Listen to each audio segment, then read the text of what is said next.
Live. Good morning. Depending on when you're seeing this, good morning and or whenever. Hope you're safe and sound here. Let's get a few people on. We'll do an audio test here, and I'll get my guests called up and ready to rock and roll. All right. Audio test 1, 2, 3, 4, 3, 2, 1. Let me know. Is it coming through? Have you been affected by the snow and the drizzle and all that good stuff? Yeah. Hope your Thanksgiving was dandy as well. I have a couple guests. I'm going to call the first one up here and get him lined out. So enjoy that audio conversation as I'm going through it here.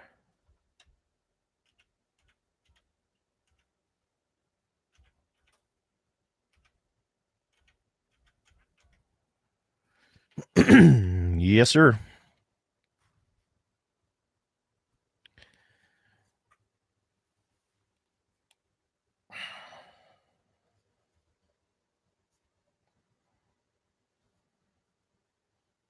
Jeremy Mansfield, Scott Bachmeyer. How are you doing? Good deal. Appreciate you coming on a somewhat of a holiday weekend. Oh. Yeah. Well, I'm going to hook you through my system here, so see if we can get you on my other ear. Stand by, please. This here, all right. Can you hear me through here? Yep. All right, good deal. What are you getting for weather down that way? Just snow right now, no wind. Just a lot of snow. So do you live near Long Valley down there? Yeah, we're about 15 miles south of Long Valley. South of it? Okay. I've had a couple of people call me and message me, and they wanted information, so I've continued your flyer to them, if that's all right. Yep. We have had, of course, we have around Christmas, and so a year ago we had people from as far as Colorado and North Dakota come to it. So, so we'll start here about 6 minutes or so on the radio stations. We're live right now on YouTube, so just to let you know. Let's see here. I got a Nick. Good morning, Dakota Radio Group. Morning, KGFX. 8 inches of snow in Pierre so far. Holy cow. Let's see. I haven't even looked outside yet. I haven't even thought about feeding cows yet. Let's see. Maybe about an inch or two here. Okay. Did you get any freezing drizzle, Jeremy? No, rained almost all day yesterday, all afternoon. We had 2 days of it. But on the good side, I got all the hay hauled in. Had some puckering moments going up some hills yesterday with the last 2 loads, but other than that, went all right, I guess. But I put up some stuff on shares on some teff grass, and I couldn't get into the stubble fields all fall, to get it out of there. Yeah. Had to wait till it froze up, so I finally had a chance to do it, and I did it. Yeah, I have a half of a quarter of corn left because I couldn't get into it earlier, and now it decided to snow. So yeah, what's your moisture running on your corn down that way? Ours is pretty good. It wasn't until 2 weeks ago, but it went from that 18 to 14 in about 3 days. Really good. Yeah, a buddy of mine has, I don't know, quite a bit left on his, I think, and he's running anywhere from that 18 to upper 20s. Yeah. Ethanol it's been a rough year. Yeah, I hear you. I don't farm, but hasn't been a great cattle year either.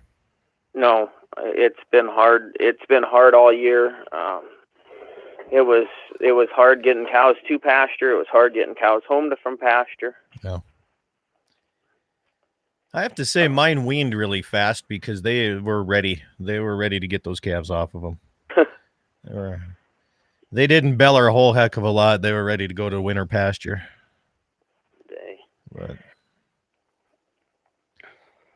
But other than that, yeah, it's been a interesting year.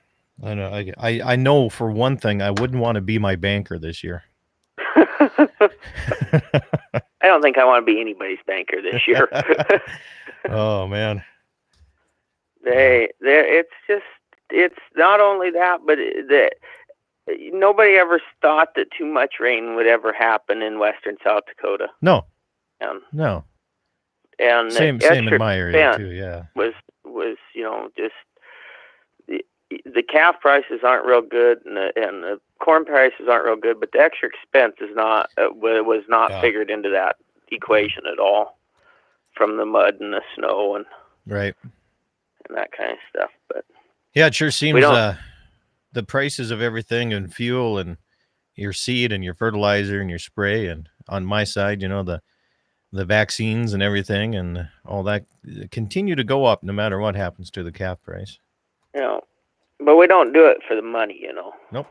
I did find out how to make $1 million ranching, though. Start with $1 billion. Yep. You used to be able to start with $2 million and make $1 million, but you got to have a lot more than that now. Got to be more than 2. Yeah. It's about the truth there. So we're just going to talk a little bit here this morning. It'll be a 10-minute segment if that's all right. And just what we talk about here on this tournament, I'll probably use as a replay and play it next week on some of the daily programs. So it'll be hitting Sturgis and Rapid and all those stations as well for you, all the way up through this area. Well, that's good. This is kind of a unique deal. Well, a free youth coyote hunt, anything with the youth, I'm kind of all supporting all the time.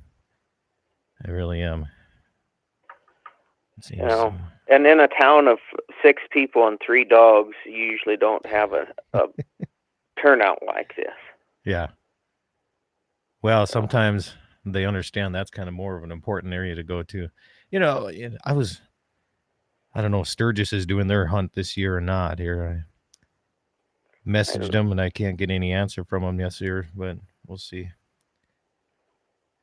Philip had a pretty successful hunt again this year. That's what I've heard. I've seen that one. Yeah. All right, so we're going to start here, roughly 30 seconds. I'm going to go. It'll go quiet here, and we'll start. Give the stations a little time so it's dead air before they start, okay? Stand by. Oh.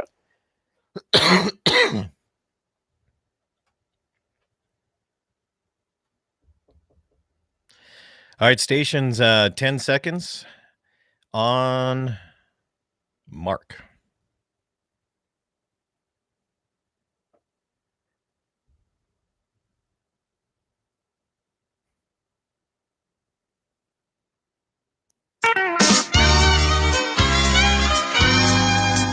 Well, good morning, ladies and gentlemen. Welcome to the Saturday edition of Dakota Prairie Outdoors. I'm your host, Scott Bachmeyer, and for the next hour, we get the privilege to talk about the great outdoors. You're listening in on stations such as KFYR to Bismarck, KOLY, Mobridge, and KGFX in Pierce, South Dakota. Also, live on my YouTube channel, you can see that at Dakota Prairie Outdoors Radio on my subscribe. Then you can see the whole thing without it having commercials or cutting in and out.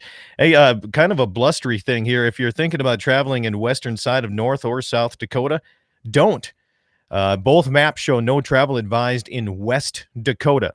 They're just going to split it right down the river, okay? Not sure about the rest of the state here, but as for everybody here at the ranch, 2 days of freezing rain and drizzle, and last night it started to snow. We got about, I don't know, looking out the ranch window here, about an inch, maybe 2 inches.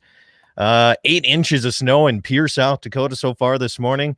Nick up in the Mobridge area says that it's still snowing there too, and more coming. Not sure how much, but you can always message me that at on my YouTube channel. You can Facebook message it. You can also send it cell-wise, 701-425-6651. And today we're going to be talking about the first segment here. We're going to talk a little bit about coyote tournament. So we're going to bring in Jeremy Mansfield out of that Long Valley, South Dakota. And people don't know where Long Valley is, Jeremy. How would you explain it to them? We're 30 miles south of Kadoka. Yep. And 30 miles north of Martin. I was at a wedding down there. Holy cow, that must have been 12, 13, 14 years ago now. And it was, like you said, it's a small area, but you want to talk a place that knows how to have a good time. Holy moly. That was one of the best weddings I've ever been to, or at least what I can remember. So you're going to have yourself a youth coyote tournament, and the thing that gets me about this is you're doing it for free for the kids. Let's talk about this coming up December 27th and 28th. Give us a little information and why you started doing this. Philip had a Coyote Klein contest. It was for kids, and a year ago they quit. They didn't have it. And my kids and about 10 other kids from Long Valley says, we want a Coyote Klein contest. And so I visited with Colin Ryan and said, would you help me do this? And he says, yeah, I will. And so we started going to local businesses and just asking for a little donation here and there. And I couldn't believe the response you got from them. Yeah. They absolutely wanted to have it. They don't want kids to get out and go hunt and do something different, not on their computer or not on their phone. Go do something different. And so we had it. We put it on. We had a local guy by the name of Tom Zickrick, and I have to tell him thanks. He made 17 gallons of soup and chili. Holy cow. The second night and fed us all. And that's a big portion of this is the feeding.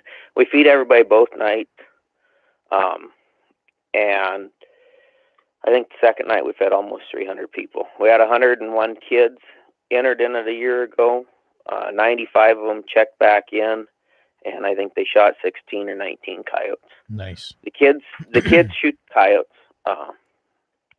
Dad or mom or somebody takes them hunting, but the kids shoot coyotes. That's our only rule. You got two age categories for the teams here. So you got 16, 17-year-olds hunting together, and then one or two of the youth, 15 and under, and one adult. So that's and then you give prizes per category like that too?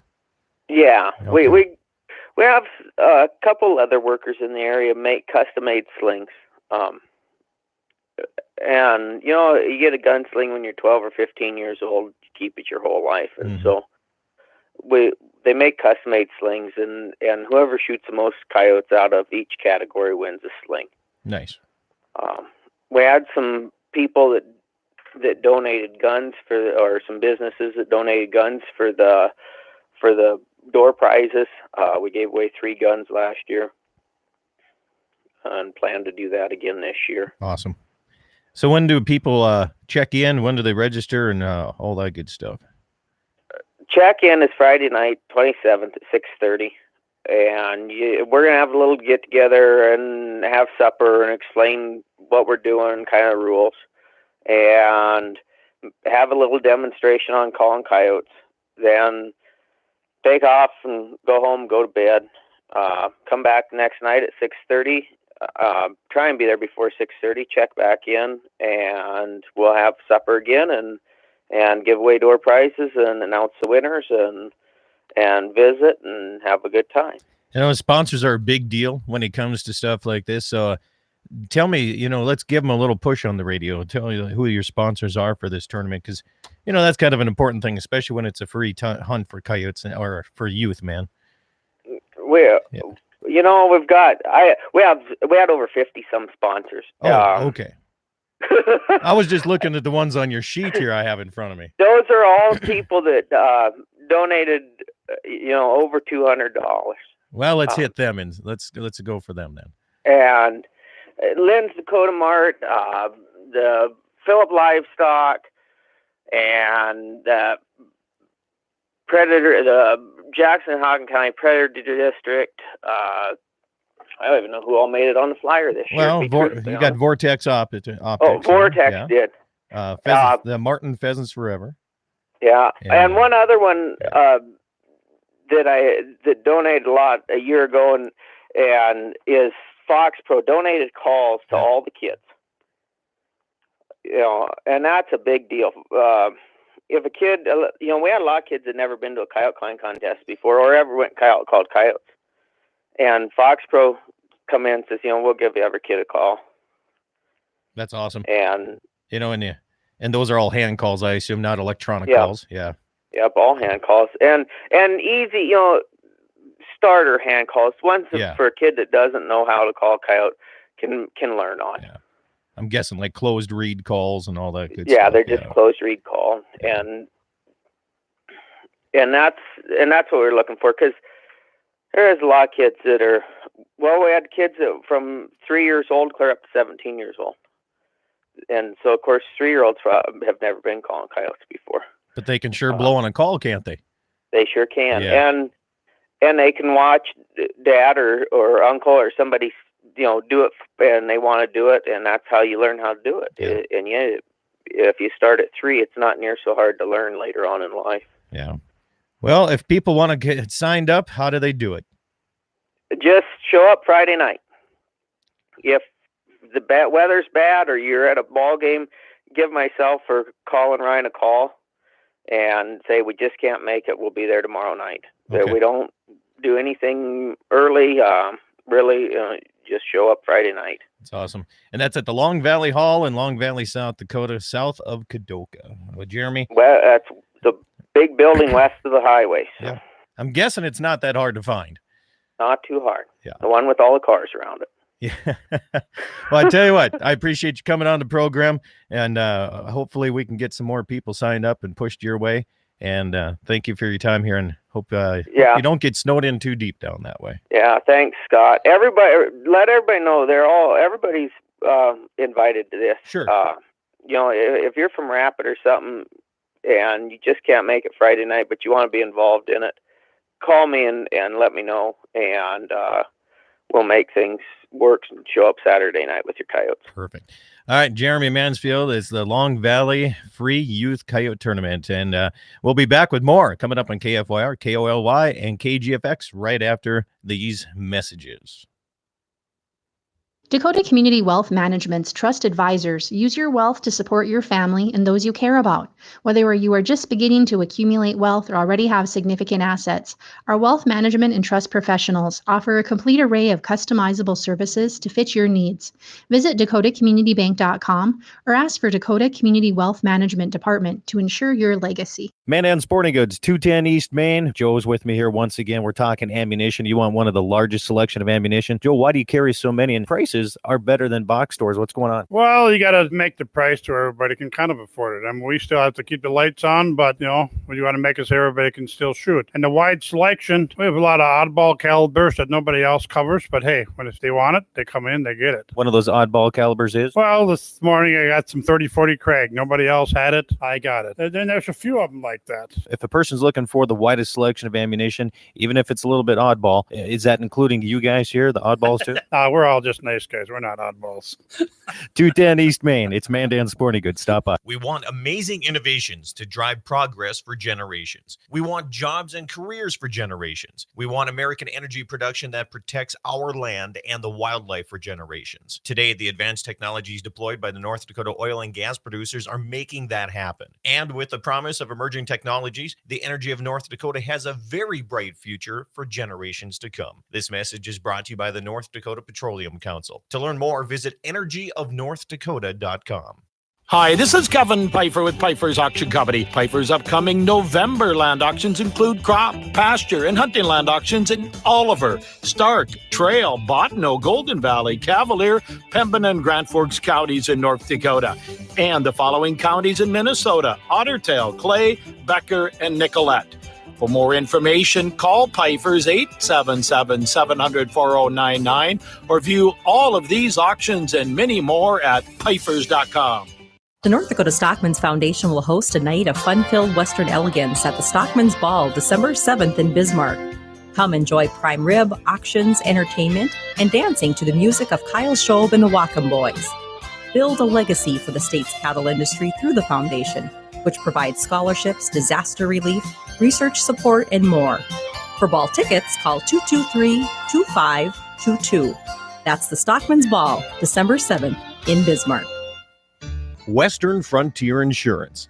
Agents that understand you, your needs, and the community. Whether you're looking for coverage on your farm, ranch, home, or auto, you can trust that Western Frontier Insurance will find you a combination of price and coverage that works for you. No fancy jingles, no talking boxes or animals, just good neighbors helping to keep you covered. Western Frontier Insurance. Offices in Hazen, Washburn, and Wilton. As a leader in farm and ranch insurance in North Dakota, Dakota Community Insurance understands the importance of protecting all aspects of your operation, no matter how large or small. Your Dakota Community Insurance agent can customize an insurance package to cover your farm equipment, livestock, farm buildings, and crops. For more information, call your local Dakota Community Bank and Trust or visit dakotacommunitybank.com. Hi, this is Andy Murdoch with Piper's Auctioneers, offering an exceptional lineup of equipment auctions this November, featuring farm equipment auctions in Beach, Grassy Butte, Steele, and Williston, North Dakota, offering Case and John Deere combines, John Deere Case and Versatile tractors, John Deere 4940 and 4730 sprayers, Case floaters, hopper bins, semi-trucks, trailers, and more. Piper's will also be hosting equipment auctions in Harvey, Tuttle, New England, Churches Ferry, and Bowman. Online bidding, full inventory lists, and over 40 land auctions are available at pipers.com. The North Dakota Stockmen's Foundation will host a night of fun-filled Western elegance at the Stockmen's Ball, December 7th in Bismarck. Come enjoy prime rib, auctions, entertainment, and dancing to the music of Kyle Shobe and the Wacom Boys. Build a legacy for the state's cattle industry through the foundation, which provides scholarships, disaster relief, research support, and more. For ball tickets, call 223-2522. That's the Stockmen's Ball, December 7th in Bismarck. We want amazing innovations to drive progress for generations. We want jobs and careers for generations. We want American energy production that protects our land and the wildlife for generations. Today, the advanced technologies deployed by the North Dakota oil and gas producers are making that happen. And with the promise of emerging technologies, the energy of North Dakota has a very bright future for generations to come. This message is brought to you by the North Dakota Petroleum Council. To learn more, visit energyofnorthdakota.com. And we're coming back in 5 seconds.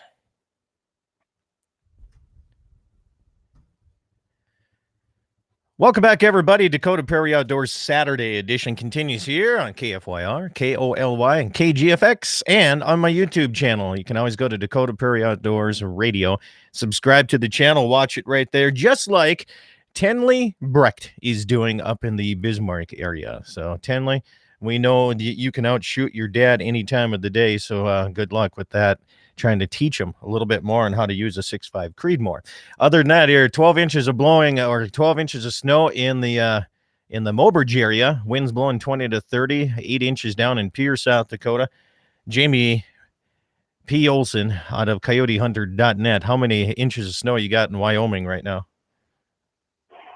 Well, down here in Douglas, I suppose we've got, I don't know, wasn't too bad. Got to have at least 8-10 inches on the ground. Because you were in the track of the storm that was headed our way, right? I mean, I thought you were.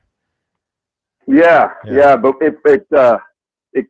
Casper got more snow than us, and everything south and to the east got more snow than us.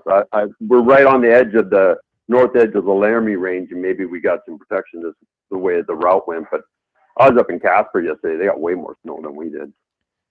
Yeah, Jesse up in the Hazen area says half an inch up there, maybe half an inch. So I think hopefully it goes a little bit further east of me. I'm not ready for 8 to 12 inches of snow yet, man. We had that earlier. I'm not ready for this.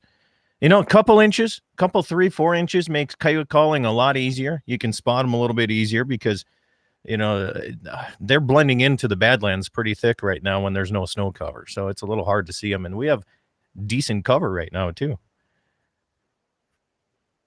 So there you go. Well, it doesn't make trapping any easier. Oh, I've talked to a few people about trapping. The mud has been, muddy in the daytime and freezing at night. It has been torture on them. So that's why I'm excited. North Dakota side here, starting this past Monday, we could start snaring after the deer season closed up on the rifle side. So I know a lot of people have been excited about that. I've been in contact with you about getting some snares and getting ready to go on that too. So snaring season, man. What do you got for tips on snaring that some people are like, I never thought of that before? What could you give us for our toolbox this year? Well, there's So when you've got freezing weather, they do make a silicone spray that's a food grade silicone spray that I use on my, I'll use them on my snare lock. And that does help with keeping these things running in this thawing and freezing weather. And it doesn't have any smell, it doesn't have any taste to it. I actually pick it up. I'm sure you could do some research and find this online. It's just a food grade aerosol spray lubricant for commercial, like in Grand Forks, that, you know, on the equipment and stuff they use at those plants, you know, they got food grade oils. But I buy mine through Craig O'Gorman, and it's fairly inexpensive. I think it's like $8 a can. I buy a couple cans every year, and I get away with a lot with that. And then also I mix up propylene glycol with urine, and I mix it 3 gallons to 1 when I'm using it for my trap beds. And I will spray, I use a lot of it. And so when it's freezing up like this stuff, I mean, location is everything. Try to get your sets on a little bit of a slant. Make sure you got a really good dirt. I bring dry dirt in with me. Got a big garbage can in the back of the truck that's full of shale. If you don't have shale, I used to use Gopher Mountain dirt. You could use, I dry that in the summertime on tarps. I would use the wax dirt on that as well. But the propylene glycol is nice, fast, and easy. I spray I cut my bed in, I spray it down, sift dirt in, so I have something to set my trap in. I spray all that down. I spray the trap down. It keeps that trap working a little bit longer in inclement weather. Yeah. And another thing people like to do is they like to go out there and fluff those sets up all the time, and it kind of almost creates a sponge-like effect with that water. Sometimes it's good to have that little bit of a crust on top of that trap, and that water, when it melts, will sheen off. You know, try to get your sets on the southeast side if possible, especially your cat sets. Try to get them on a little bit of a slope, and try to use some LDC or perhaps flagging sometimes to pull them up to a good spot that you can keep running. You don't always have to put the trap underneath the coyote's nose. If you got good lure and, you know how to read the ground a little bit. Well, you know, I never thought about using that food grade silicone on your snares, because the last 2 days we've had freezing drizzle, and it's even hard to open the Powder River gate here for some of our calves here to sort them out because they're froze shut.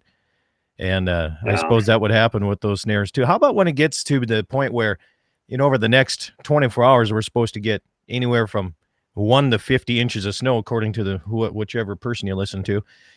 What do you do for, you know, trap wise? There's really not much you can do there, but on your snares, if I have trails or fence line snares and you have all the snow coming, am I going to have to readjust them and reset them too? Yeah, more than likely that snow will grab onto that bottom. So what happens is that when if the snow doesn't come down if the snare doesn't drop while it's snowing and blowing, you know, if it stays open, if the snow level comes up to the bottom of the snare, it will get a crust on it, grab that bottom of the snare, and as the snow melts, it pulls the snare down. Sure. And so I usually, after a big storm, I try to get in there as soon as possible, and I just drag my feet up and down those trails and make sure that when that coyote comes through, that's the best spot to walk. In Minnesota, the guys would run their snowmobiles, and they would just turn around on the back of the snowmobile, have a 5-gallon pail there, and they'd literally just be setting trail snares in the middle of the snowmobile track that they just made through the woods. Isn't that something? I've done the same thing when I've had to check mineral and when it gets too deep out with my snowmobile. And the next day, that's the highway. There's coyote tracks down that highway right where your snowmobile track was. It's even though snowmobiles, I think, are one of the smelliest things that you can use, it doesn't seem to affect that coyote when it wants to travel from point A to point B. Yeah, it's a great travel way, isn't it? Yeah. You know, I run into cattle a lot up on my ground. Even, you know, like the sheep, I can't really run trail snares in with my sheep. I can get away with it to an extent with the cows.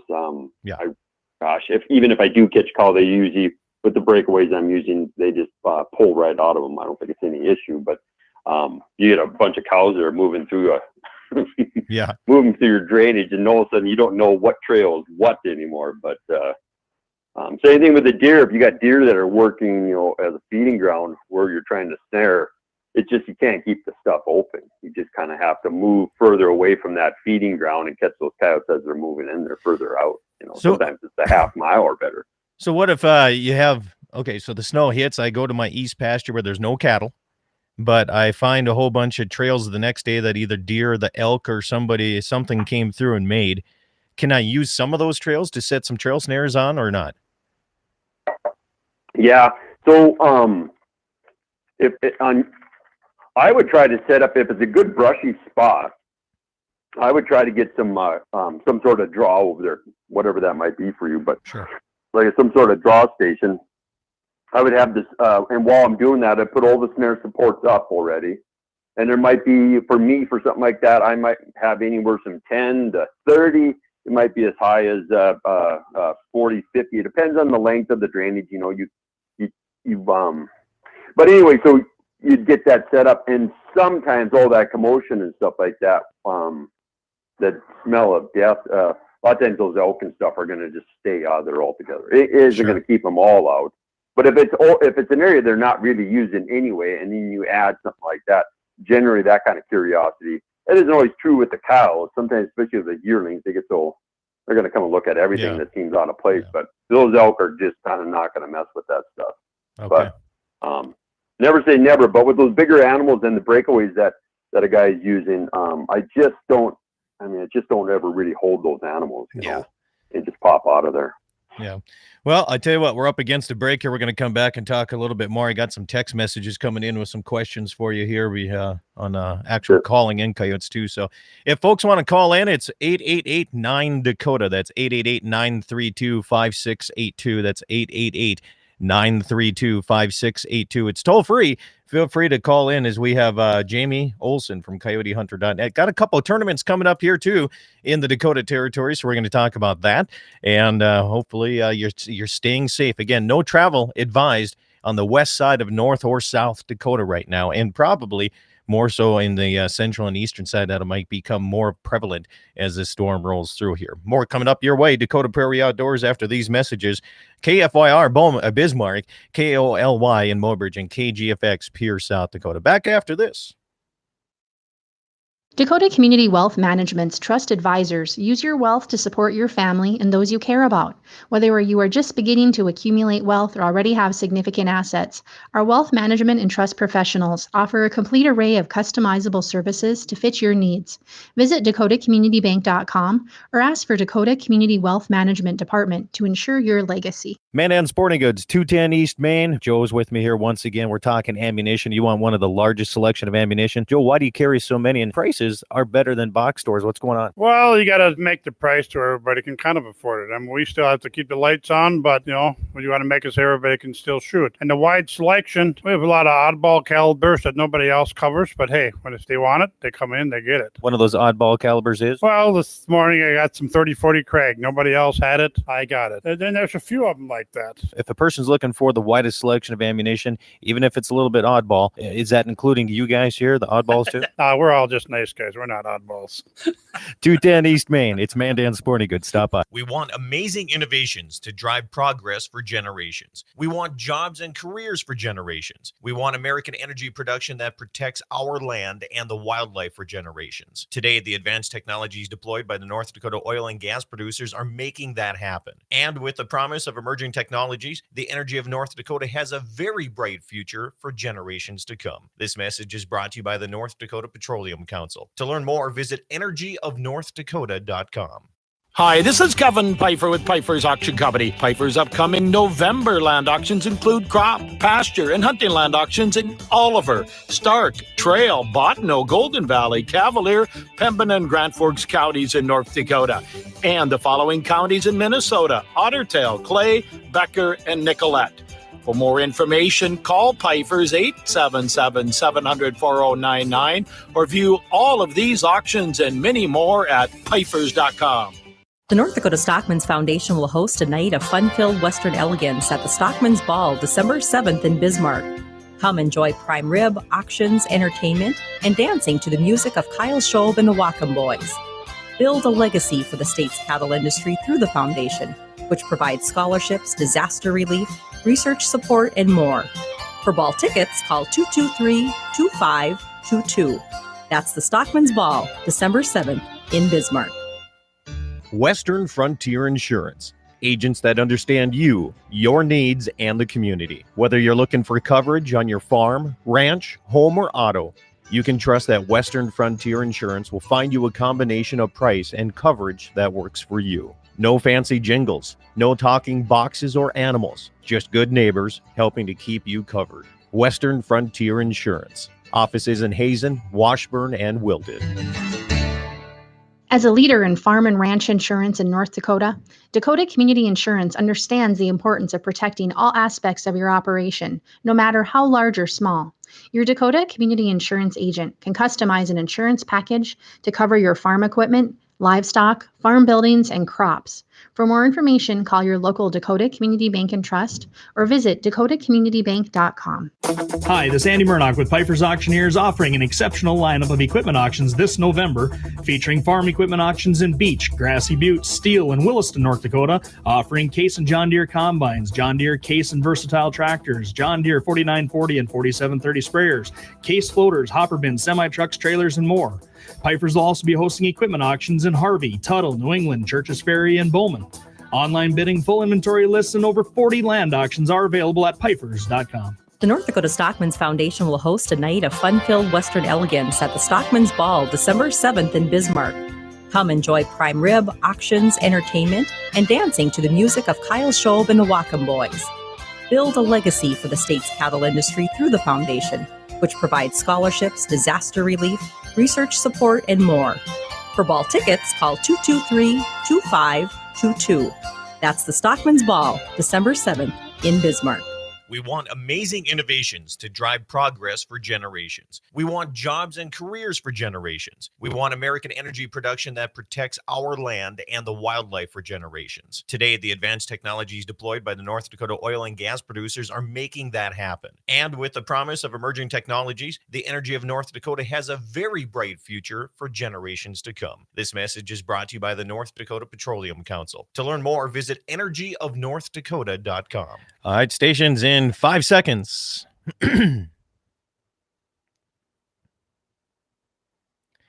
Welcome back, everybody. Dakota Prairie Outdoors Saturday edition continues here as we're kicking back, relaxing, as pretty much you can't drive anywhere. That's why.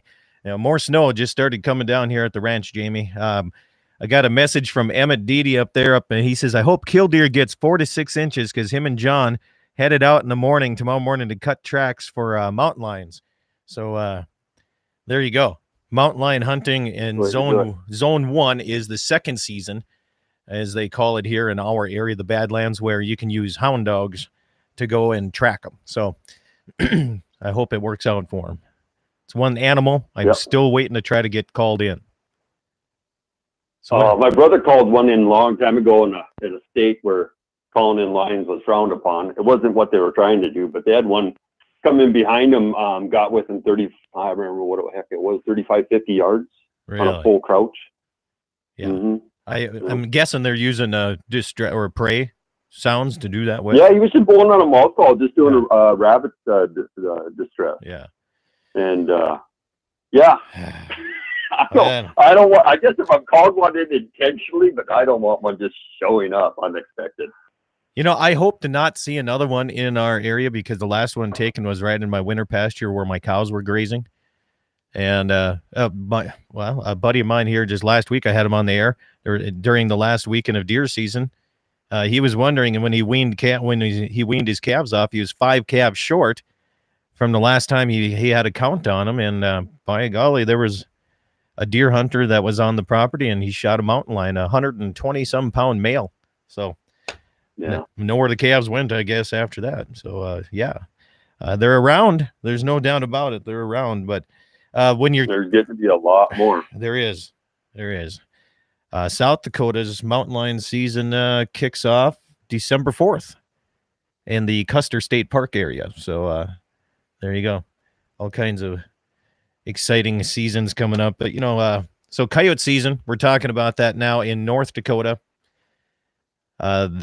Since Monday started, after the deer season until March 15th, you can use digital night vision and thermal to night hunt coyotes now. And South Dakota, they're private landowner friendly down there, is to the point where they're like, you know what, it's year round, go ahead and do it. And so any advice on people calling at night? Yeah, do you do the same sequences, or is it different when you're doing some when it's completely pitch black out there?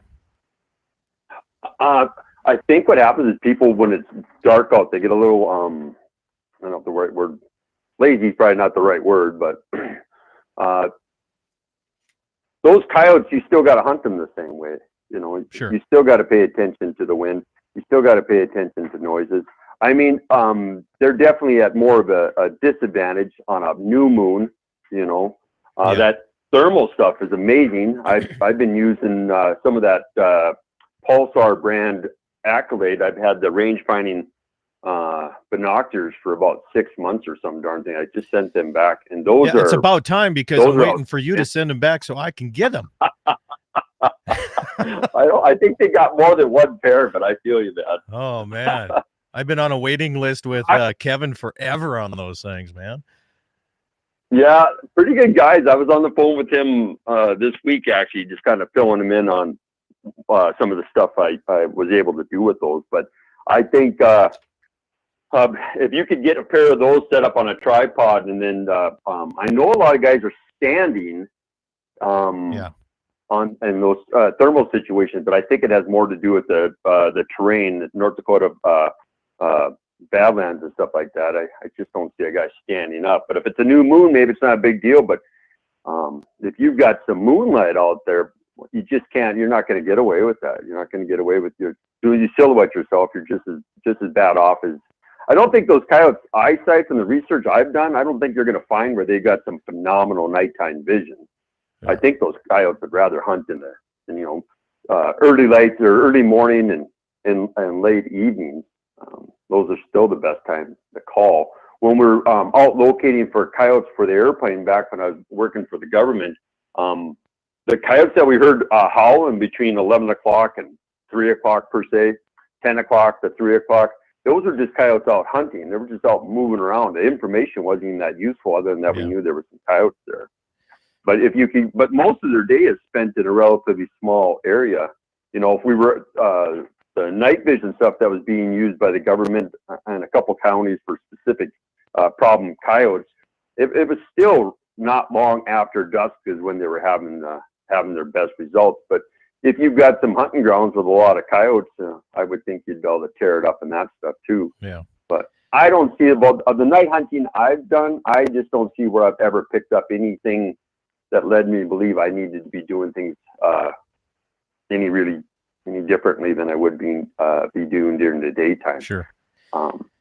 You don't think that the coyotes have a sense of confidence when it's complete night out, to the point where maybe they're coming in a little bit closer, or maybe not circling downwind as fast as they would during the daytime, maybe? I think if a coyote has come in and it's had a bad experience, I would imagine those coyotes are going to feel a little bit more there, because I think coyotes go to nocturnal almost. If you got a populated area where they're having some bad experiences, they just go start hunting around at night. Yeah. And they probably just don't have bad experiences at night. I always just think if a coyote's had a bad experience, he's had a bad experience, and I don't know if it matters what time of day it is. They just don't. They're just, the reason why they are smarter and live longer is because they consistently do things in a way that allows them to live longer, right? Yeah. So what I think people happen though, they get out there and it's blackout, so I can get away with this, I can get away with that. And I think with those new moons, I think those coyotes are at a distinct disadvantage, because that seeing the problem is completely out of the question. But it's got to be blackout. A lot of guys want to still go out, with there's some moonlight, because people don't like that sensory depredation any more than those coyotes do. Yeah. It makes those coyotes a little nervous too, when they can't see what the heck they're walking into. Now, when you're looking through that thermal scope that you had, did you have a scope or just the binoculars? I had the binoculars, and I used them all through the big game season up here. Okay. Could you use them in the daytime as well to locate, say you're in some thick timber and you're elk hunting in Wyoming, Is there a chance of using them to locate elk in that thick timber sometimes or not? If you got a clear line of sight, then it really shouldn't matter the time of day, especially as it cools off. You know, like in the summertime, I was getting a lot of heat signatures off of everything. Yeah. When the sun was out. But if you got an overcast day in the summertime where it's cooler, or any time in the fall, as long as you got a clear line of sight. Now you might not be able to see you're not seeing through the trees. But if you've got, if you got like a rocky ridge that's out there 600 yards that you're looking for mule deer bedded down underneath of a tree or something like that, those things are fantastic. Oh, really? Because that just gives you another. But I wouldn't say I sit there. I never just sat there with the thermal. It was just another tool I was using. Right. And so I would go through, quickly go through with the binoculars. And then out comes the spotting scope. You'd spend whatever amount of time you needed with the spotting scope.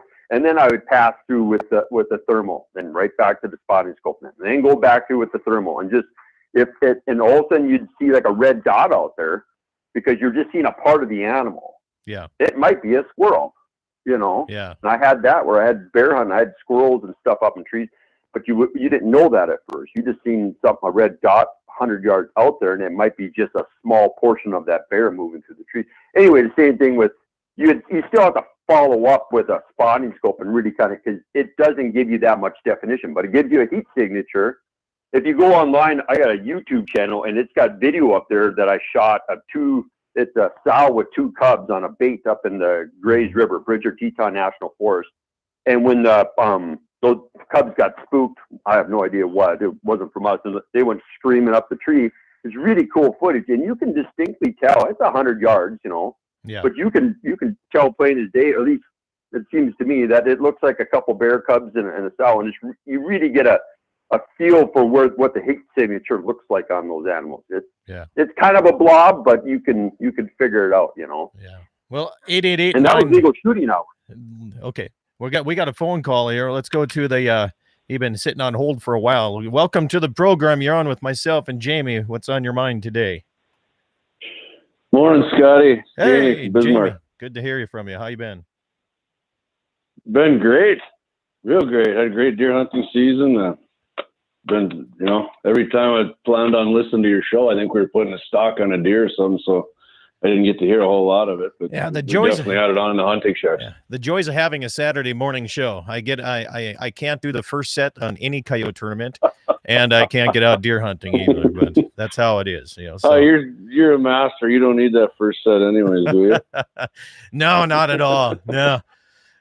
What's up? You got a question for Jamie? Jamie versus Jamie? Yeah, I do. I'm definitely not a good coyote hunter. Or I don't do it a whole lot. Most of the time, if I shoot one, I've shot plenty. It's because I see them out walking, or I come upon them if I'm out walking around. But my question is, I swear every night during deer season, there, before, we'd get in and it'd be dark out, and we'd be out, sitting around having a beer, whatever, BSing, and man, you'd hear them coyotes hauling every night, and they just do it for about, 30 seconds to a minute, and it sounded like there was 20 of them. Then they just all stop at one time, and you wouldn't hear them again. Is there any reason they do that? Yeah, there's a couple. You'd have to. It's not always the same thing, but predominantly they're just letting each other know where they're at. Like you have territories where you have adult coyotes, territorial coyotes that are maintaining boundaries throughout the year. You have other coyotes, younger coyotes, that may or may not be, and a lot of times they're just moving around through somebody else's territory. If you have a food source, you'll have coyotes from several different areas. They'll move towards that food source, dead cow or whatever it is, right? Probably. And if you watch them, yeah, well, this time of year for sure. But they don't really want to be spending a lot of time with you. They're gregarious to a point, but they're within family groups. They're not pack animals. They're not like wolves. They don't pack up. You're never going to see a pack of coyotes. You're going to see an intact family group. That's all you're ever going to really see. And so those coyotes, it's called a spacing howl. And coyotes are really good at judging distance by vocalizations, far better than just looking at it.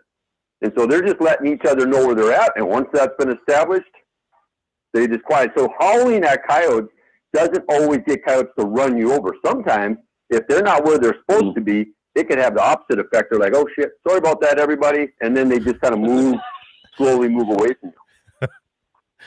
Okay. So, awesome. Yeah, I guess while we're going out next weekend, we're going to bring my buddy's call and give it a whirl.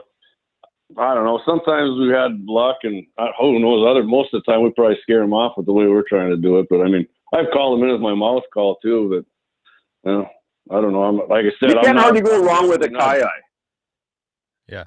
You can't hardly go wrong with a coyote. That's those coyotes. Okay. So like back to they call them like pup distresses, but it's not really a pup distress because pups don't really make that noise.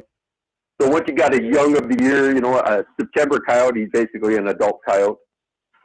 But that coyote, that yipe, yipe, yipe, yipe, that's a good sound to use. And so if you got a buddy, one of you doing like a rabbit distress and the other guy throwing in an occasional coyote, that's a confidence builder on that set. You can call in coyotes just for the coyote.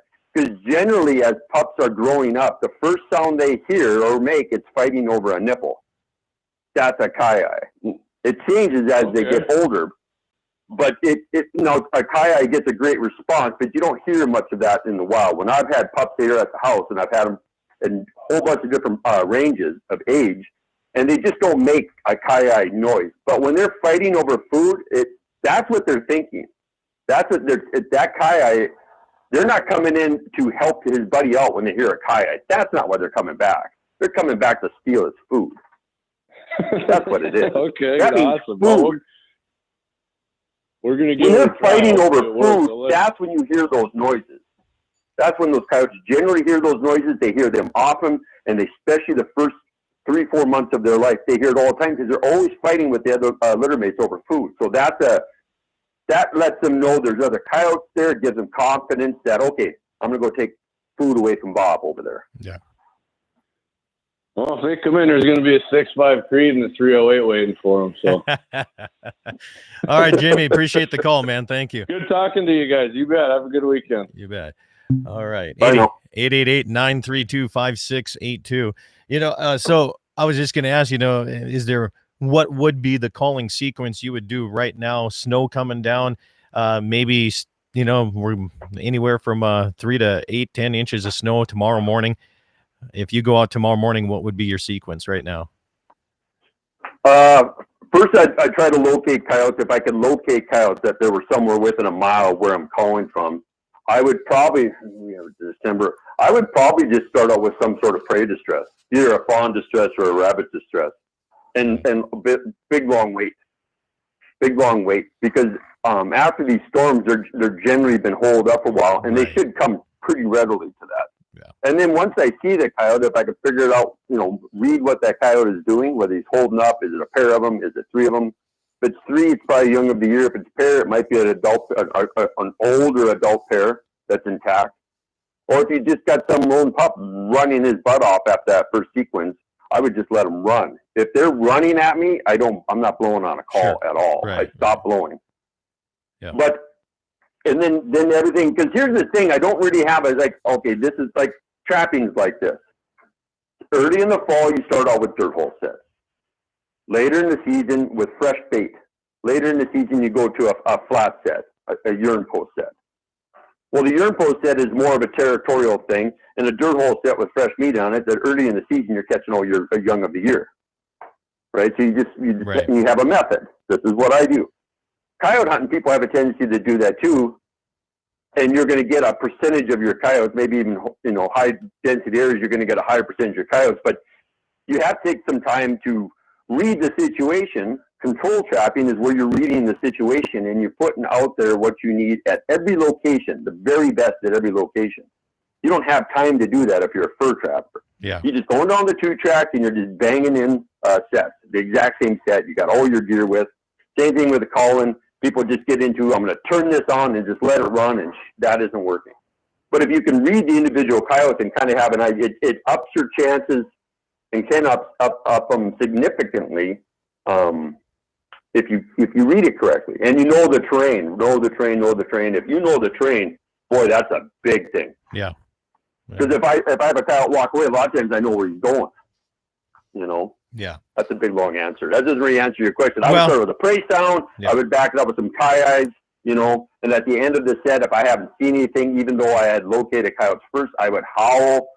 I may even do a group yip howl, not expecting the coyotes to come into me, but sometimes they'll just poke their head up over a hill, and then I can set up on that last location. Yeah. Well, very quickly, we're up against the last 60 seconds here. Let's talk about your tournaments coming up here. Mandan, December 6th and 7th. What's that one about? Yeah, that'll be I think that's our 10th year of having that event over there. In fact, when I first started doing tournaments 18 years ago, our first event was in Bismarck, North Dakota.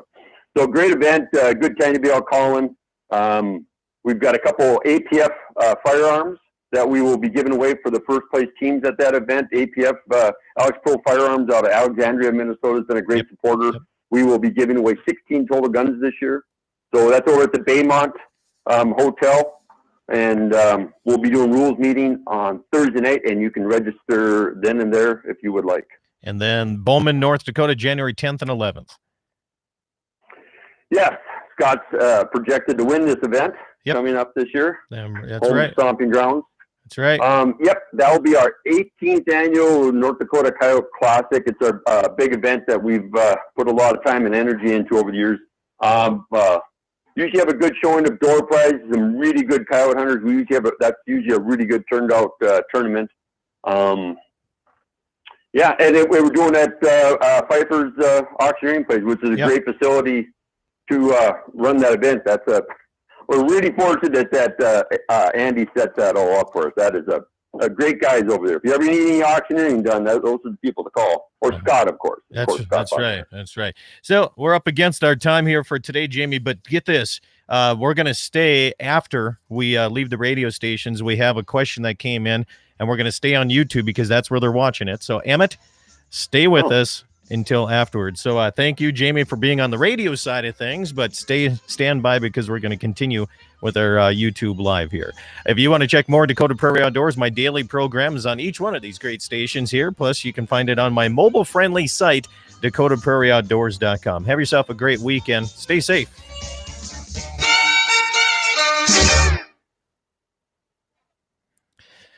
All right, stations, thank you. We're going to continue YouTube here a little bit. So, Jamie, Emmett Deedy says, when you accidentally, quote unquote, kill the male first, how would you come back and call and approach the female, or is she just gone forever? She's kind of gone forever. No, she will attach herself fairly quickly, depending on the time of year, but fairly quickly will attach us. Not this time of year, generally, but a lot of the year, they'll reattach themselves with another male pretty quickly. And there'll be somebody that'll find her. And usually what happens is you're able to call him off and you'll see her farting around out in the distance. Sure. Spot and stock. For me, the type of work I do, so I'm working on sheep all the time. Geez, I would, if I don't know, and if it's a single and it's a kill complaint and I'm trying to find the den, I walk away. I don't even shoot.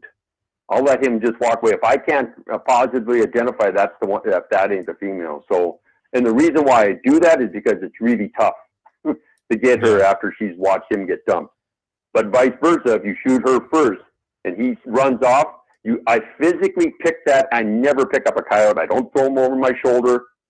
Mark Zepp, I love you, but if you look at all of his calls to me, he's got coyotes taking over his back. He's been a friend of mine for years. So I always tease him about that. I don't throw him over my shoulder.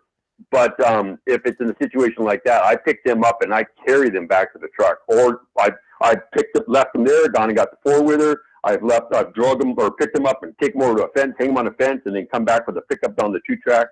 If you pick that coyote up, when that male comes back, he can't figure it out. Their brain doesn't work that way. Every sense of his says that she should be right there, and they're always waiting for me in the morning. I mean, the percentage of me getting them when I do it that way, unless I screw it up, but I mean, it's almost a guaranteed thing he's going to be there in the morning. If you get the female first. I've had ranchers, if you get the female first, if you get the male first, she runs away. She could care less about him. Okay. So what's a good telltale sign really of cagey. What's a good way? If you got a pair coming in, how can you tell from a distance which one's the male, which one's the female? What's an easy way of telling that? Well, we're always talking about percentages, but we're never talking about high percentages. So I would look at it depending on what the sound is. A lot of times it's the male that's leading the way. Sure. Right.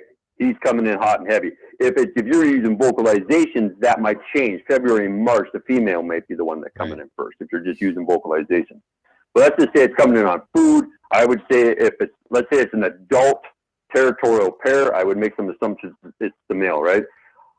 I would watch, right? If somebody can take a pee, that's pretty obvious of which one it is. Right. But if they are standing close together, if you look at the faces, it's almost impossible to not notice the differences. Right. Because she just has a more sharper features, very petite looking, and the male is just going to have a broader face. Going to look kind of like looking at bears. He's going to have wider, more distance between his ears. And when they're standing right beside, if they're laying on the ground, it doesn't look like a lot if you were to measure it, but it's there. And when you're looking down through your scope at 150 yards, 200 yards, if you just breathe and don't get too excited and worried about them running away from you, and just start getting the process of just analyzing that animal as it's approaching, I can generally just tell by looking at their face. Now, if you got young of the year, you're not going to be able to do that. You might have two pups, two litter mates, and they're both going to look like young females. Right. So I wish that it was that easy to tell the difference between male and female in San Francisco. We're not on the radio, so I can say that on YouTube, can I? Emmett says, thanks, man. Great show. Always enjoy Coyote Talk. So there you go. Emmett's a good dude. Yeah. So there you go. Well, I appreciate you staying for a little bit longer here on YouTube and whatnot. So yeah, you should have Saturday morning coffee with Scott. Coffee with Scott. Talk. It'd be more like Saturday morning. I can't say mimosas because I don't like those. Maybe like Bloody Marys, but I'd stick with Saturday morning whiskey. Maybe that would work. I don't know. It's been done. I'm sure. Been done. I had a client give me a bottle of whiskey this year. He owns a distillery. It's called Minglewood Distilling Company Bourbon Whiskey. Where's that it's out like of? A $40 bottle of whiskey. Yeah. Ohio. Okay. Worcester, Ohio. It's the best whiskey I've ever drank in my life. Really? It's so smooth. It's absolutely amazing. I got a friend of mine that lives up in Casper, and he's kind of into whiskey. He's got friends who are really into it, and we actually were out with his daughter. He took his 12-year-old daughter out and shot her first antelope, made a great spot in stock, made a fabulous shot on it. Anyway, so we had a toast. We had when we got back to town, we tried this stuff out. He was writing the name down, taking pictures, sending it off to his buddies. But I could drink this stuff in the morning. Yeah. We'll get you switched over from vodka yet one of these times. I tell you what, that could be a convincer. I just generally don't like whiskeys, and that's something that good. But I don't know if I want to be spending $40, $50 a bottle every time I'm going to have a drink. Yeah, that's true. Well, you don't have to if you keep taking people out that own distilleries. Maybe you could specialize in your outfitting services. Distillery owners only. Distillery owner. Yeah. I'm sure I can figure out some kind of bartering system where bourbon I could get for an antelope hunt. Probably last you a couple of days. Yeah. It'll last you at least a couple of days. Yeah. Oh, hey man, I'll let you run. I appreciate it. I've got to hold on. We got one more caller coming in here. Look at this. So the YouTube thing, we could sit and do this all day here. You're on. Right. Who's this? Boy, I'm liking this bourbon breakfast with Scott idea, boys. Bourbon breakfast now. Right? I see. No, I just going to say, Jamie, I was driving truck yesterday. I got your message, and then I completely forgot about getting you those links. Sorry about that. Oh, Jesse. Yeah. No, well, I got them this morning, so I sent them off. I know there's guys that sit and watch these things, so. Well, and that's the nice thing about this new YouTube deal now is they can go back and watch them past episodes whenever they want. So they'll be able to at least watch the show now. So God darn it, sorry about that. Oh, no worries. I was watching the Fur Harvesters podcast this morning. Oh, sure. So I would have missed it otherwise when it was just on the radio. But I got this morning. I'm drinking my coffee, and I was listening to that guy talk about some of the fur prices and stuff. Yeah, got me going on our fur conversation. Yeah, we're talking about that right now. We're staying. We don't have a whole lot of snow up here yet, but it's starting to set in now. It's starting to come down. So I don't know what's going to happen with this whole deal when it's all said and done. It's the whole. I got a friend who lives down in Prescott, Arizona. Took his boy up to the Area 9 to go hunt elk. Got a bull elk tag up there for his 12-year-old son. And they completely snowed out. I mean, whiteout conditions, 40-mile-an-hour winds. They're talking up to 30 inches of snow up there. Jeez. And we've got a blizzard going on here right in Douglas right now. Yeah. This whole system is starting to remind me of the thing that we drove through, Scott, on the way to Texas. Yeah. Where we hit snow at the South Dakota border, and we were in it until we got to Amarillo. Yep. And we didn't go very fast, that's for sure. No, praying for some global warming over here. Yeah. Here's a text message from Marty Beard. He says, Jamie, do you have any Bigfoot stories or other strange happenings while you're hunting? No Bigfoot stories. You know what I think those sounds and stuff, I think they're just hearing cow elk who are outside of their normal vocalization range. Yeah. I think that's all that's happening. Yeah, I watched that. Elk, you spend enough time with. I watched it on TV. That's one guy who thinks he can call in Bigfoot, or he has the cow, and it sounds just like a cow elk. Yeah. Oh well. Yeah, and they just don't spend enough time out in the woods to realize that. But no, I don't have any crazy stories. You sit in a tree standing up over the years. You hear all these animals moving around. I've just never really been surprised by much. You just if you can be quiet, right? Everybody's sat in the woods. You can be quiet. Those damn animals are really loud. Really loud. They're always farting around, making noise, and jumping around and busting stuff up.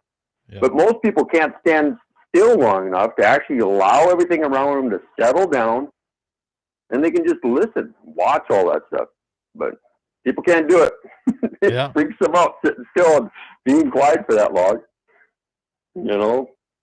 Now we talk about a peace and quiet, Scott. What does peace and quiet sound like out in the prairie? Well, it's not always quiet, I'll tell you that. Sometimes. Depends on birds and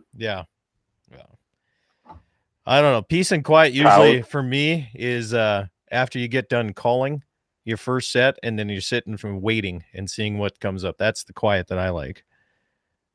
Yeah. I like waiting. That's for that. The best, right? One of the first times I went bow hunting with Scott. Scott thought he heard a weird thing. We were sitting there for quite a while on stand, and he could have swore that there was a bear in the woods down there by Selfridge, and turned out I just fell asleep and was snoring. Yeah, son of a gun. We're on two sides of a draw, and we're like perfect. We're gonna be on both sides. Wind's perfect. The deer come right down through this draw. It'll be awesome. And I'm like, what in the hell is that noise? Some whistly, noisy. I had no idea what it was, and pretty soon there he was snoring away. Like, not conducive to bow hunting is at all. You guys have a good weekend. I better get rolling here. All right, we'll see you, Jesse. See you, Jesse. All right, Jamie, appreciate it, man. You have yourself a good one. Catch you hopefully one of these times, and I sent you my address, and just let me know what I owe you for those snares. Yeah. Sounds good. And then what are you got a plan for trail snare supports?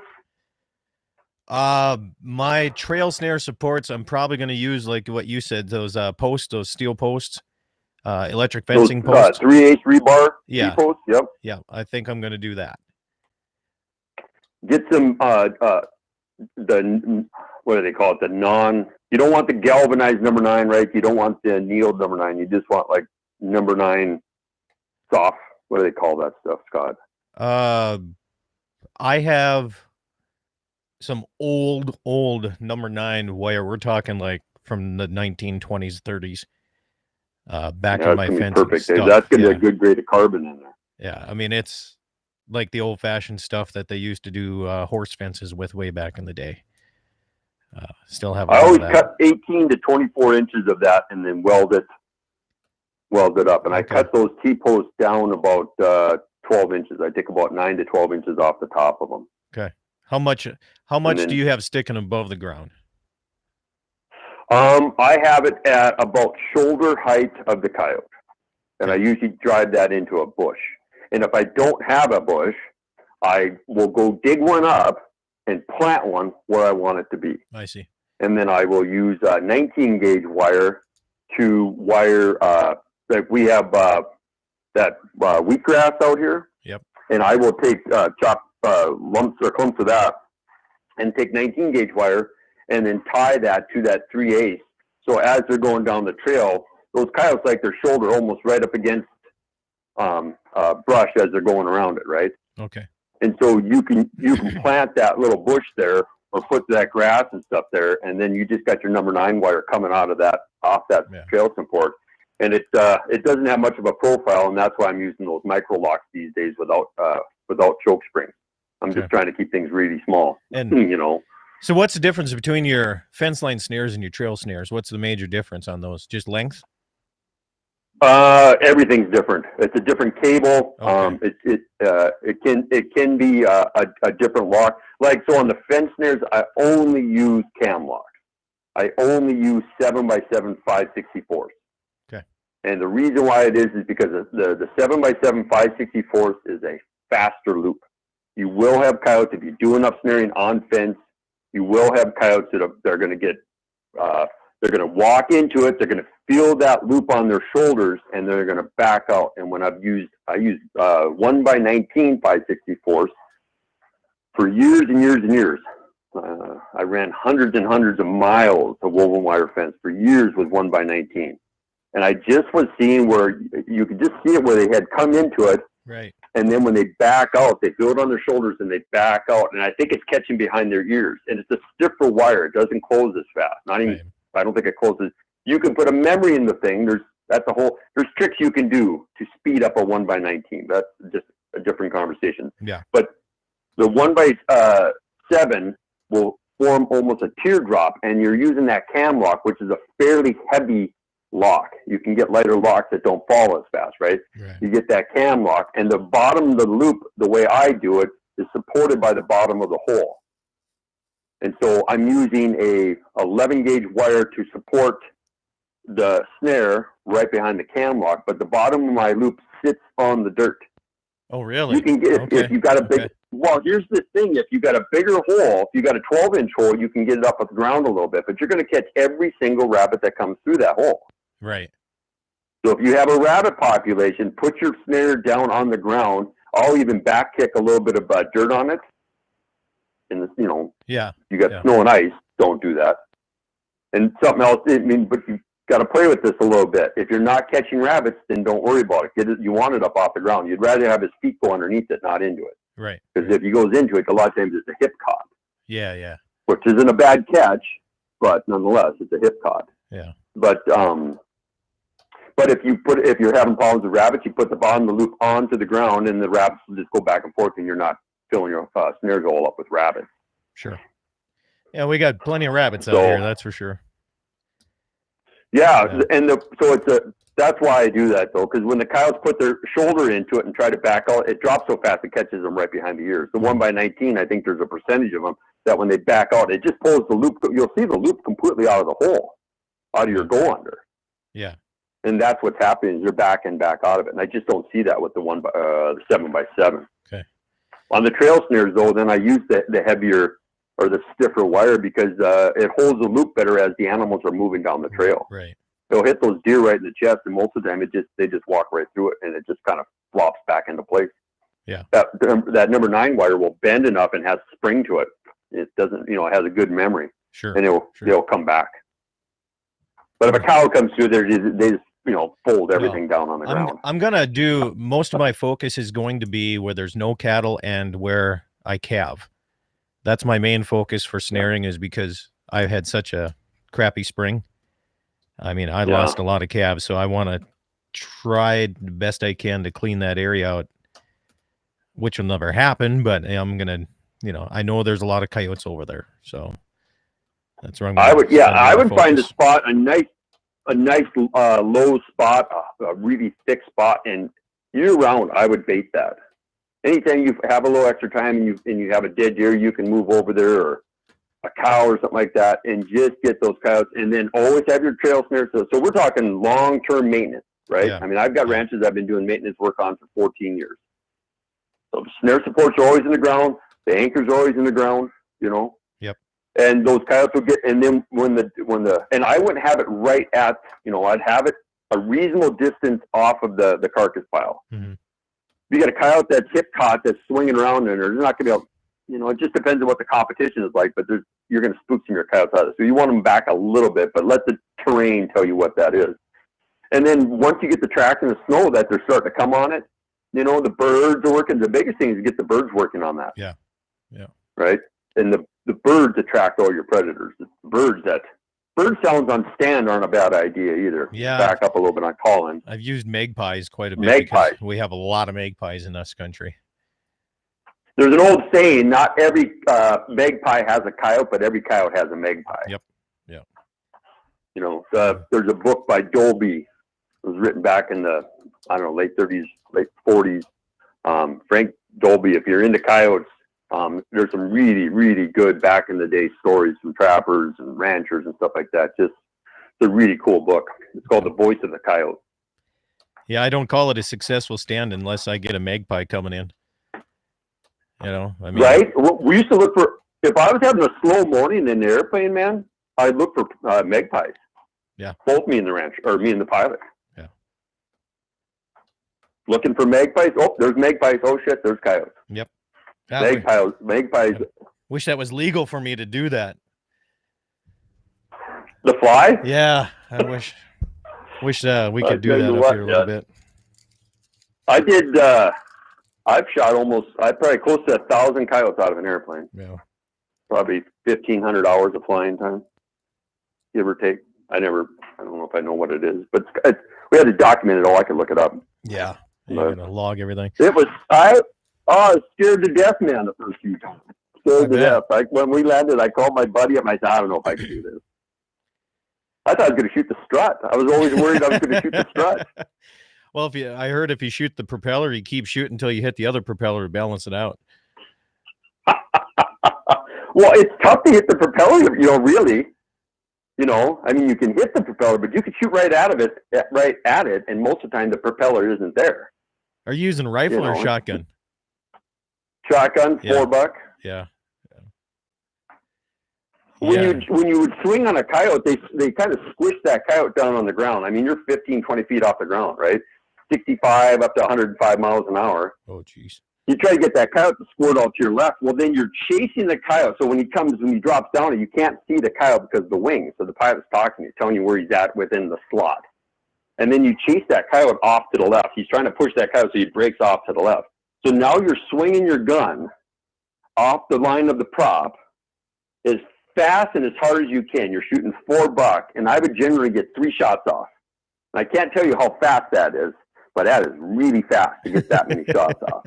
And I could get, because the first shot a lot of time was a finder, you know, and then once I knew where I was at, then I could make the corrections with the next 2 shots. Right. It was, you know, but when I first started doing it, I had trouble getting a single shot off. It was so fast. Like I got some video footage of it. I had glasses with a camera in it. And when you sit at home and watch it, it was always kind of amazing because you can't believe how fast everything's moving. Yeah. But anyway, when you shoot close to the strut, the strut rings at you.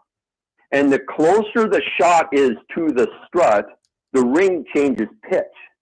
So both you and the pilot know every single time how close you came to hitting the strut. Not exaggerating on that. That's the honest truth. And when you were close, both of us, you know, he would say to me, Jerry would say, hey, that one was close, wasn't it? I'm like, yeah. And I'd get sweaty palms. It'd scare the crap out of me, man. Yeah, I couldn't imagine. You get so caught in a moment. Well, one morning we went up, and in 57 minutes, I shot something like 20 coyotes. 22 coyotes in 57 minutes. It was minus 12 degrees out. That rancher had lost 7 calves. Eventually it was 13 before we were all said and done. And they were killing them out of his, we were shooting coyotes. I had to wait for a coyote to get far enough away from the barn so I could kill it. Holy cow. So he was out there feeding that morning, round bale, and the coyotes were right there. There were 7 of them within a stone's throw of him, watching him feed because they were calving. Yeah. And then once we killed the ones right around the barn, and then we started going up the drainages, and it was just herds of coyotes coming down. There's 4, there's 3, there's 2. God. We ended up shooting almost 30 that morning, but that first 57 minutes was pretty. And that was the 3rd trip over there, dude. That was the 3rd trip over there. That's how thick they were on this guy. Unbelievable. Renewable resources, they are, man. Yeah. Is it true? Yeah. That they don't. The more coyotes you take, the more that they reproduce. Somebody told me that one time. That's not the right way of looking at it. So if you have a piece of ground, let's say it's 3 townships. Let's say you've got a dominant pair that's been there for 5.5 years or better. I don't know, depending on the shape, and maybe I'm using too big of an area, but depending on the shape of that and where the food and water is, they might run a territory that big. Really? And maybe they run everybody out of there. There's a chance of that on those older dominant pairs when there's enough room for everybody. You remove those 2 out of there. Now all of a sudden, you're going to have younger pairs coming in, setting up dens. And it may take a few years. You might now go from 1 den, but she's going to have a big litter. Those older females have bigger litters. Those younger females have smaller litters. Okay. I mean, smaller litters, 3 to 5. Right. Whereas the older ones, you'll see 7 to 13. Holy cow. Personally, I've seen as many as 13. And so now all of a sudden, now you've created a situation where you might have 3 dens in an area where before there was just 1. So then people think, well, there's more coyotes now. Well, it's just there's more coyotes on you. Right. Those pair, we're going to have coyote pups somewhere. Yeah. It's just now it's on you. Yeah. And so back in the day, the on sheep at times, the trapper, all he would do was just pull the den and leave the adults there. And those adults would generally have another den relatively in the same spot the very next year. And then he would just remove the den. Sure. Thinking that if he removed those adults, which the rancher would want you to do, they just want to kill everything, and you can surgically remove these animals to an extent. If you had help from the neighbors, which, Scott, you don't, so just out the window a little bit. Yeah. But you can take a pocket. So I've got ranchers that don't have problems with killing on their calves, and they do not want you to shoot any of the coyotes. Right. Forbade you from doing it if they're not having problems. But what happens is those coyotes eventually get old enough, bold enough, and broken down enough where that calf gets to be an easy meal. Yeah. And now your overall average age of your population has gotten to a level of which they're just eating they're going to start gravitating towards the easier prey, the domestic stuff. Sure. If you have a young, healthy population of coyotes, 2 to 3 year olds, a lot of them are going to stay out of the livestock. Sure. If you got prey, if you got rabbits, if you got squirrels, if you got prairie dogs and antelope and all that other stuff. But if you have a drought year and all that other stuff is suffering, well, now all of a sudden the rancher's out there feeding coyotes. Right. And then you got to really knock the coyotes back. Otherwise, the ungulates won't recover. They can't, the doe fawn recruitment drops down super low. I mean, you start getting below 26, 28% doe fawn recruitment levels. And now all of a sudden you don't have a growing population of those ungulates anymore. I wonder why that might be another reason why we don't have crap for deer this year too. I mean, my calves got hit hard, and all the way through the summertime, and we had nothing for deer this year. Absolutely nothing. What do you guys see for eagles? We got a lot. What do you guys see for eagles? A lot. Yeah. See, when I'm out on the prairie, the thing I think is killing most of my lambs. Again, we're dealing with percentages, and it may not be 80%, but it's a high percentage of my lambs are getting killed by eagles. Yeah. Those golden eagles are camped out on the lambing grounds, man. When you're out there checking snares, I'm checking perimeter snares, trying to keep the coyotes out of the lambing. But there's a big monster on the top of every knob, eating lambs all day long. Yeah, they're huge. It used to be rare to see a bald eagle, but here in the last 5 years, I mean, you can see them all the time, every day. You know, a couple goldens here and there, and we got we got goldens. Ton of hawks. So I mean, the hawk population around the Badlands is crazy high, and I'm sure they're not going to be doing nothing for calves or anything like that. But man, it's just that the predator birds are plenty thick around here. That's for sure. Well, if the conditions are right for those hawks, or the conditions are right for those bigger raptors too. Down at the river here in the fall, on the North Platte, I've got a ranch down there that they bring all their lambs off the big ranches down there. The peewees, the bums, they'll bring to doctor up any of the replacement ewes, and then whatever's going to market, they're getting them on good grass and stuff, finish them off. And I've had as many as 20. That one day I had 27 eagles, mostly golden eagles, 27 eagles in one pasture. These are small pastures because they're segregated so they can watch over these things pretty close. I picked up 7 dead lambs that morning off where they had just gotten done throwing like alfalfa up for them. I picked up 7 dead lambs, drove to the neighboring ranch, and put them in a drainage that I already had set up for trail snares, like me and you had discussed earlier. Yeah, yep. Ran through that line, that portion of it down the creek bottom there. Probably took me 3 hours, 4 hours to do that. A bunch of trail snares down in that country. Came back through that same pasture. Those eagles already had another one dead. They were already on another one. And they they're not killing them; they're eating them. Yeah. And so they'll grab them by the hips, and the spine, and they'll pull their hips apart, pull it right out of the socket. I had a ewe I pulled up on here earlier this season that had 7 on her. These are replacement lambs, so they're 100 pound, 110 pound or so, so they're not full grown ewes. But yeah, awful deal, man. Watching what those eagles do to livestock. Yeah, I never thought about eagles and lambs. That would be kind of an easy prey, wouldn't it? Yeah. Well, they got kill complaints with vultures and calves over in the Newcastle area. I'm trying to think of the county is that. Anyway, it doesn't matter. But they've got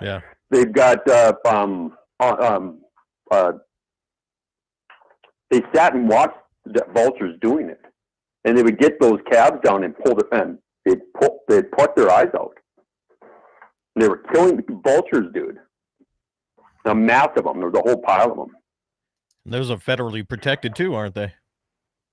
Well, the feds are the ones that stepped in and addressed the issue, and that's why I've got a very good documentation of what actually happened. Sure. I never would have thought, and nobody thought that those vultures did that. Yeah. Nobody up in this country did. Right. And I got a rancher that watched a badger come out of a hole. It was his sheep. He was counting. They'll put a group of sheep together, and they'll paint one ewe out of 300 or something like that. Right. So if there's 1,200, right, there should be 4 ewes that are painted. So they're looking for those painted ewes. Anyway, so he's sitting looking at these pairs, ewe lamb pairs that are out there, and his badger comes up, grabs a lamb, and jerks it down a hole. And these are little lambs, or 2-week-old lambs. But I couldn't even imagine, because there's not much meat on them. I couldn't even imagine when you go into a prairie dog town, and you know this, you might see, 1, 2, 3 badgers in one prairie dog town working on it. Yep. Right? Oh, yeah. Well, I'm fairly certain those badgers do the same thing on these lambing grounds, because we'll be missing lambs at docking, but you won't find dead lambs in the ranch. We're like, I can't find any dead lambs. So it's got to be coyotes. They're down, like the coyotes, and the coyotes down inside. Yeah, they're down the hole. Down inside a badger hole. Yeah. Yep. Yeah. And when I go in there to clean up afterwards, after they pull them out, I'll trap those places for a little bit after they pull them out, because those predators will stick around for a little bit until they figure out all the food's gone. But boy, you end up catching a mass of badgers on some of those places, because they've all come in on those feeding grounds. Especially if you got dead ones from weather, those lambs will curl up underneath a sage bush and just chill down. You'll find there's times where you'll find a bunch of them out there, and those predators come in so fast and just clean everything up. It's just all gone. Yeah. Yeah. Well, I suppose it's time to kill more coyotes. That's all I know. The badgers We don't have many of them around here, but we, out in the dog town, but I'm okay with them being out in the prairie dog town. I'm just fine. You got any wolves over there yet? Hold on, let me go Scott, off. you got any wolves? Yeah, hold on. Let me go click off of YouTube and I'll talk to you about that.